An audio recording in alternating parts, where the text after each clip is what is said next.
Morning, it's Ethan Johns with Jahns Fence. We just wrapped up this game fence project in Hamilton County, just north of town, and I think it turned out really well. This is the first water gap of 3 I'll show y'all. This is new 60-inch belting on 3/8 cable with 1/4-inch chain. It's 57 feet wide, and it worked out perfect.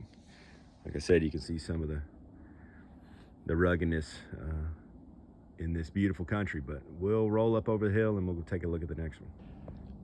This is gap number 2. We start off by coming off this escarpment up here with this rock ledge. Come down into the flat. I'm right into the water gap. 135 feet wide. Once again, new 60-inch belting, 1/4-inch chain, 3/8 cable. You'll get a feel for how big this is when you get down into the creek. Following that shelf created by the creek naturally.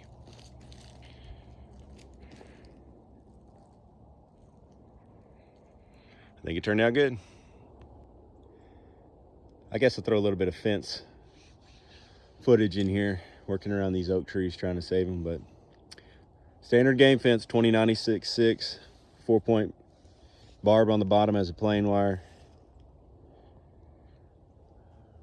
2 7/8 on 100-foot centers. T-post every 20. You can tell it's pretty hilly over here. It goes down. We're about to go down to the 3rd water gap, and then it rolls up out of there. There's another escarpment. My big finger.